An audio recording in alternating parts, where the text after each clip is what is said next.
Hello! So, bukas ang flight ko. Okay, papuntang Copenhagen. Yan, ha? So, usually, ano ang mga dala-dala ko? Diba? Mga mas importante. Kaya na huwag mawala. Yan, ha? So, yan na ang aking maleta. Diba? Yan. Naka-prepare na.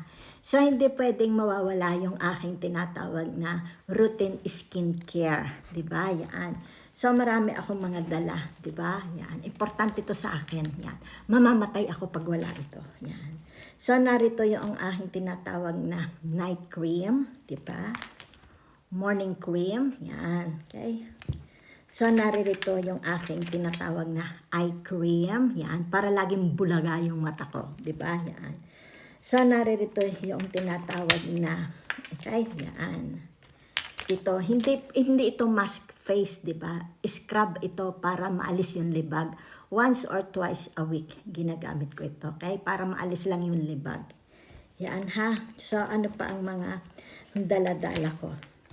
Yan. So, another serum uli, di ba? Yan. Dalawang klase yung serum ko, face serum. Okay? Yan.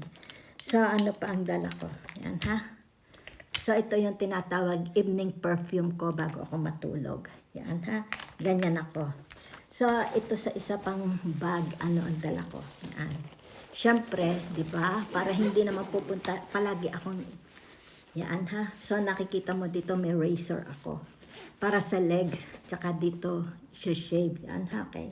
So, toothbrush na lang kulang. So, meron din ako nito, di ba? Pads, di ba? Tsaka meron din ako nito. Yan, ha? Marami. Yan, ha? So, para hindi ako nanghahagilap. Hindi ko inaabala yung may-ari ng bahay. Diba? So, ano pa mga dala-dala ko? Yan.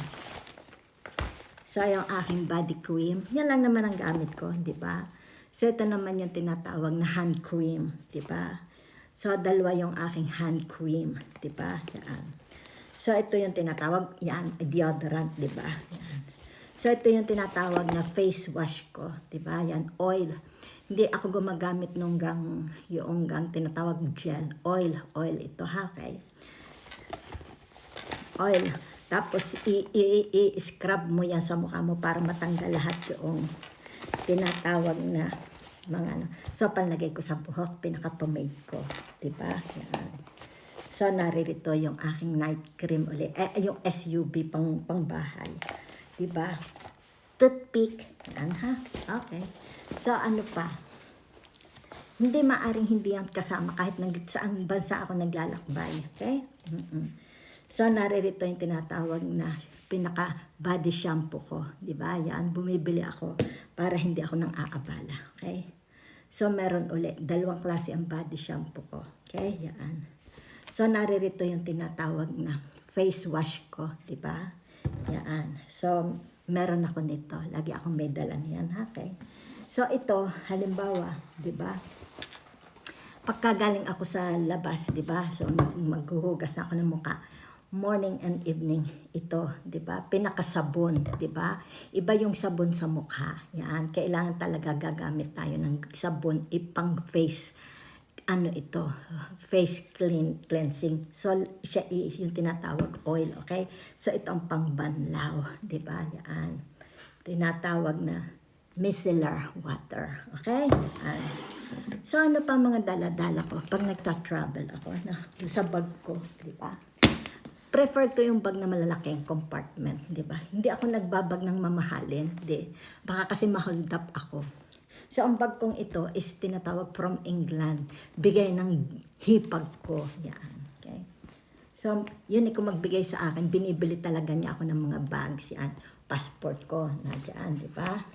So, meron ako. Tik. Para pag nauhaw ako, yan. Meron akong barya. Di ba? So, ano pa? Meron ako, malaki yung wallet ko. Di ba? So, nandyan yung aking mga dollars. Di ba? Tsaka yung aking mga bank card, yan, ha?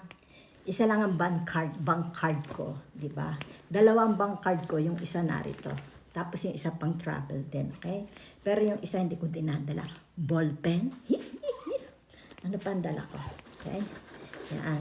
Hindi nila ito inaalis pagka nasa dumadaan sa checkpoint, 'di ba, sa mga ano, hindi nila tinatapon. Yan ha. Ito yung aking SPF. Ito naman yung lip balm ko, SPF lip balm din ito. Okay? Hindi nila yung tinatapon. Ewan ko yung iba ba't tinatapon nila, 'di ba? Hindi. Pwede yan dalhin. Pwede. So SPF uli at saka ano yung tinatawag? Dalawang klase, tatlong klase yung SPF ko pag nagka-travel ako. Okay? Yan. So, meron uli ako yung tinatawag sa kamay. Yan ha, iba uli. Maarte ako. Yan ha. Ano pa ang dala ko? Yan. Dala ko na rin ito. Yan ha. Ano pa ang dala ko? Dala ko na rin ito, malay mo, di ba? Ganyan ako pagka nag-travel. Ano pa ang dala ko? Yan. So, dala ko lahat ng mga gamot ko. Di ba? Yan. Para sa maghapon, meron akong gamot iinumin ko. Di ba? Marami akong gamot eh. Yan. So, meron din ako, di ba? Malay mo, mapaihi ako. Kaya may dala ako nito. Yan ha. So, alam man yan, ba? Mga panties, di ba? Meron din doon tinatawag na, ano pa yung mga pads, di ba? So, ganyan, equip ako. Yan ha. Okay. So, ano pa ang dala ko? May dala din akong panyo. May dala din akong tinatawag na yung aking raban. Okay? Yan. Ano? So, yung perfume ko, di ba? Sa ano ko yung nilalagay? Sa luggage. Okay? Yan. Sa luggage ko nilalagay. So, yan lang. Di ba? So, dito siya. Kaya, ang akin, yung bag ko, malaki. Gusto ko malaki ang mga compartment. Kasi marami akong abubot. Yan. So, pagka sabihin ko sa inyo pag nagta-travel kayo ha. Halimbawa, iihi kayo, dadalhin nyo ang bag nyo. Huwag nyong iiwan sa ilalim. Sapagkat hindi nyo kilala ang mga katabi ninyo. Okay? Kasi one time nangyari yun sa akin. Binuksan niya yung bag ko. Yung Chinese, binuksan niya. Okay? It's like parang may kukuhanin siya. Oo, nahuli ko siya. Diba? So, ganyan lang ha. So, ilalagay ko na yan doon sa maleta ko. Siyempre, hindi makakalimutan. Dala ko rin yung aking tsinelas. Diba? O, para sa gabi, diba? Hindi na ako, sabi naman nila, ano ka ba naman? Dala mo lahat, tsinelas, di ka nagdala. Diba? O, di may dala. Nilinis ko naman. Yan, ha? So, tuwi akong aalis, lagi ako may dalang malaking supot. Para doon ilalagay ko lahat yung libag ko, 'di ba? Para pag alis ko, nakabalot yung libag ko, hindi naman nangangamoy, 'di ba? Nakaseparate siya doon sa malinis. Yan ha, so that's it. Yan, kahit baka makalimutan ko ito. Nalagay ko rin sa bag. Yan. Hindi, ito pala ipanligo ko. Yan. So, thank you very much.